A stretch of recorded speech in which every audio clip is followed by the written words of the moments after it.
आज का सत्य और तथ्य बहुत महत्वपूर्ण है, इसलिए ध्यान से सुनिएगा। शिकायत करना आसान है, समाधान बनना मुश्किल। विघ्न पैदा करना आसान है, निर्विघ्न होना मुश्किल। झूठ बोलना आसान है, सच की राह पकड़ना मुश्किल। हो सकता है झूठ कुछ देर की तसल्ली दे दे, हो सकता है इससे 2-4 मिनट का अटेंशन भी मिल जाए, लेकिन जब सच बाहर आता है तो जो इमेज पब्लिक के जहन में बनती है उसे भले ही फिर पत्थर से रगड़ लो, वो इमेज कभी नहीं बदल पाती। ज्यादा दिन नहीं बीते जब न्योते को लेकर राहुल गांधी ने मोदी सरकार पर बड़े बड़े आरोप लगाए थे, लेकिन जब उन आरोपों को सत्य और तथ्य की कसौटी पर परखा गया तो मामला बिल्कुल विपरीत निकला, opposite. Hit and run politics कभी भी मेहनत का, परिश्रम का विकल्प नहीं हो सकता, क्योंकि डिजिटल इंफॉर्मेशन वाले इस युग में, इस दौर में ना सच बाहर आने में देर लगती है और ना ही इमेज पर डेंट लगने में।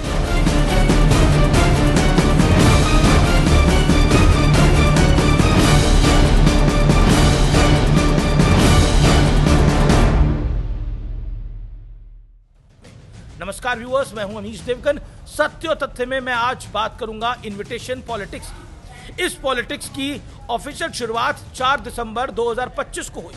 Russian president Vladimir Putin Bharat आने वाले थे। उस वक्त राहुल गांधी ने यह कहकर विवाद खड़ा कर दिया, तमाशा खड़ा कर दिया, केंद्र सरकार विदेशी मेहमानों से उन्हें मिलने की अनुमति नहीं देती। जाहिर सी बात है, राहुल गांधी इतने बड़े बड़े आरोप लगाएंगे तो वो कहां जाते हैं, उनके मूवमेंट जनता की नजरों में आएंगे, उनका ट्रैक रखा जाएगा। इसका नतीजा ये हुआ कि 29 जनवरी को जब रायसीना हिल्स पर बीटिंग रिट्रीट सेरेमनी हो रही थी, उस वक्त राहुल गांधी वहां एब्सेंट पाए गए, वो नहीं थे। जिन दर्शकों को नहीं पता उनकी जानकारी के लिए बता देता हूं, बीटिंग रिट्रीट सेरेमनी गणतंत्र दिवस का औपचारिक समापन होता है। इस सेरेमनी के मायने ये हैं कि फौज की जो टुकड़ियां परेड के लिए 26 जनवरी को बाहर निकली थी, उन्हें 29 जनवरी को बैरक में वापस भेज दिया जाता है।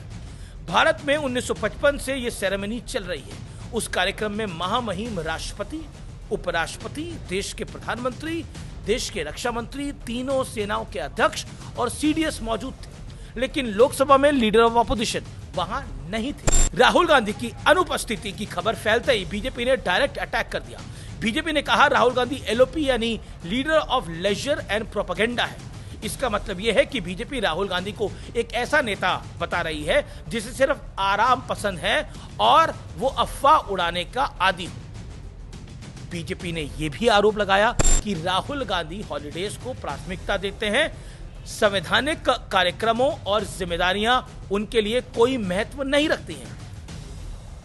जैसे आरोप राहुल गांधी ने मोदी सरकार पर लगाए थे, उसके बाद लाजमी था मौका मिलते ही बीजेपी उन पर जोरदार पलटवार करेगी। राजनीति में अक्सर ऐसा ही होता है, इसलिए कहते हैं अपना किला बचा के रखना चाहिए, अपना घर संभाल के रखना चाहिए। ऐसा कोई मुद्दा किसी के हाथ में नहीं देना चाहिए, और खासतौर पर अपने विपक्षियों को कि तमाशा बन जाए। एग्जैक्टली यहां यही हुआ।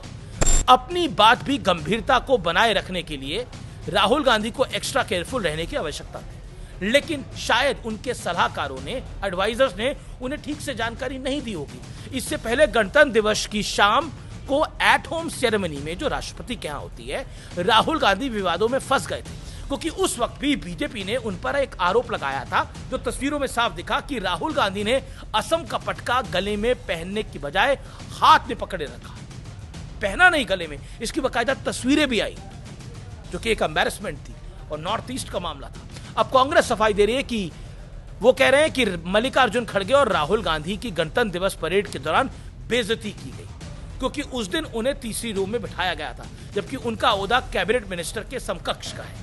यानी 26 जनवरी को अगर राहुल गांधी को सबसे आगे बिठा दिया जाता, तभी वो समापन कार्यक्रम में जाते।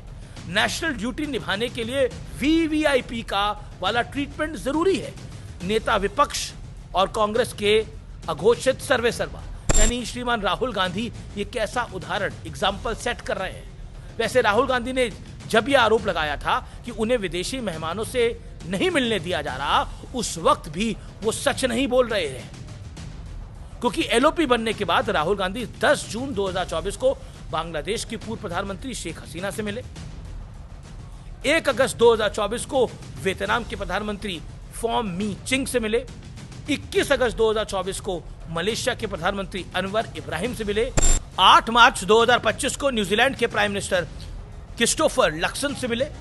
16 सितंबर 2025 को उन्होंने दिल्ली में ही मॉरिशस के प्रधानमंत्री नवीन चंद्र रामगुलाम से भी मुलाकात की। एक सच ये भी है कि इस तरह की मुलाकातों का ऑफिशियल प्रोटोकॉल नहीं है, यानी विदेशी मेहमान भारत में आए तो एलओपी से उनकी मुलाकात कराने का कोई दूर दूर तक नियम नहीं है।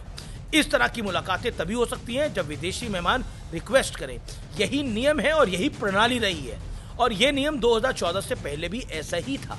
मोदी सरकार ने इसमें कोई बदलाव नहीं किया है। वैसे ये तो गणतंत्र दिवस की बात है, राहुल गांधी तो चुनाव के बीचों बीच विदेश चले जाते हैं। बिहार के चुनाव याद है ना आपको, तारीखों के ऐलान से पहले विदेश में थे, दूसरे चरण से पहले विदेश में थे, नतीजों के बाद भी विदेश में थे, और फिर जब कांग्रेस राहुल गांधी की इतनी मेहनत के बाद हार जाती है तो वोट चोरी वाला कथित शगुफा छेड़ दिया जाता है। शोर मचाने से सच छिप नहीं जाता। ये गलतफहमी सिर्फ उसी को होती है जो शोर मचाता है, लेकिन असल में पूरी दुनिया को उस शोर के नीचे छिपे झूठ को बेपर्दा होते देख रही होती है।